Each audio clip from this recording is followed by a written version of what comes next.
Hello everyone. This video on the topic of substance abuse and addiction, the subtopic is the hotlines, and we're going to go over a little bit about what to expect when calling them.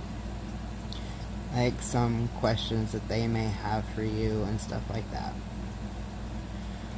So basically, substance abuse hotlines are a resource for people struggling with addiction.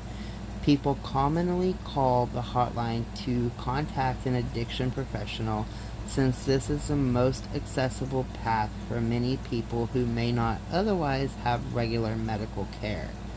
Addiction professionals who work at the hotline can provide information and make referrals for people struggling with their addiction who may not know where to turn to for inpatient care or counseling services.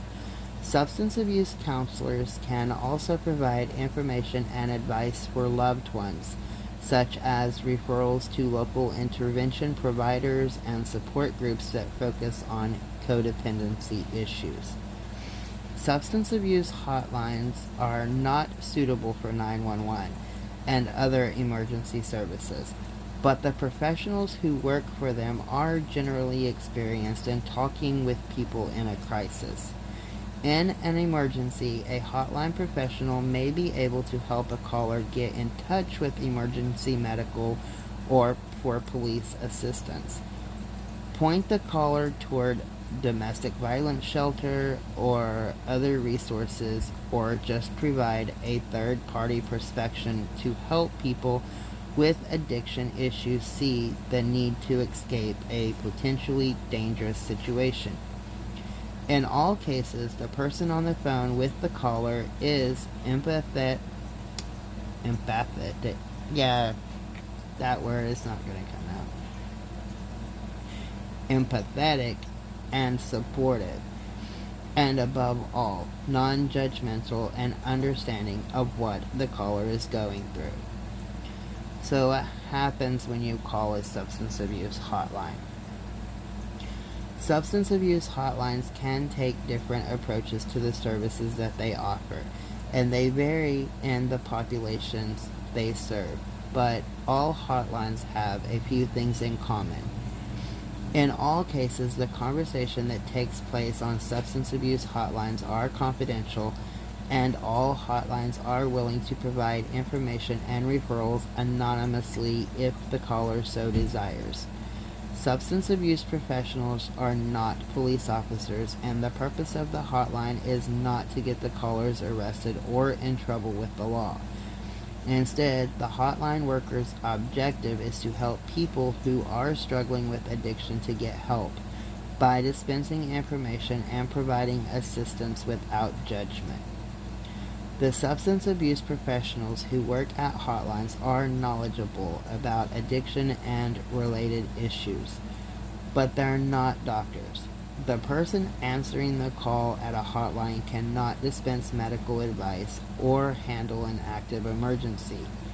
In case of an overdose, violent outbreak, automobile accident, or other emergency, the best advice is to call 911 and let professional first responders manage that issue.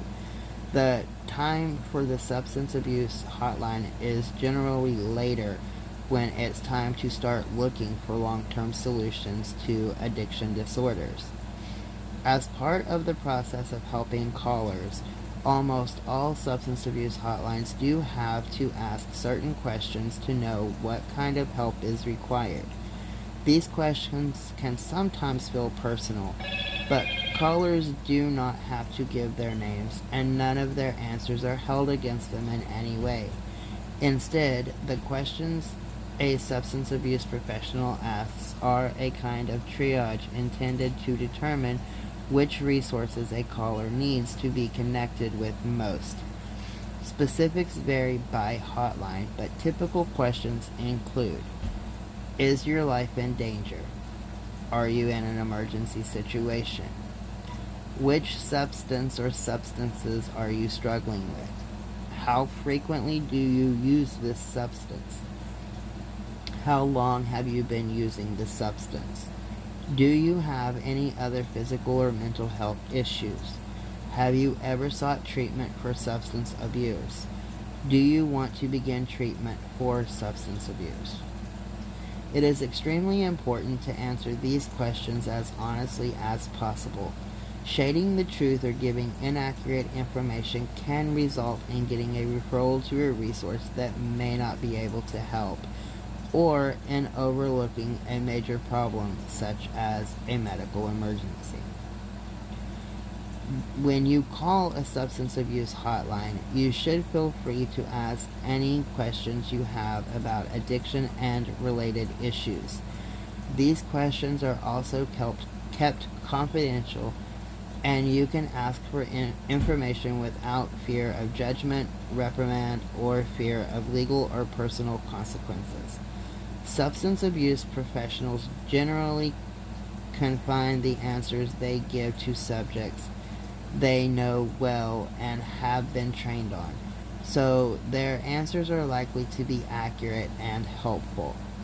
Subjects most professionals can give good answers on include the dangers of substance abuse and addiction, including risks common to specific drugs, treatment options for a specific substance such as inpatient, outpatient, and support group approaches, the likely cost of treatment, as well as some information about insurance coverage, the availability of treatment centers in your area, other treatment resources, including those that are available at no cost in your area, codependency, depression, and other common issues that loved ones of people with addiction struggle with, as well as resources available to help them deal with addiction in the family. I will be adding some links to the community page following this video. But substance abuse hotlines offer help to those in need. Overcoming addiction can be a struggle of a lifetime, and finding help at the right time can be the difference between success and failure. Many of the people who are ready to start treatment need help to find the right programs and other resources nearby that can get them off to a good start. Likewise, many family members of people with substance abuse issues often feel helpless and confused. Finding help for themselves and their loved ones can make all the difference in the world for them.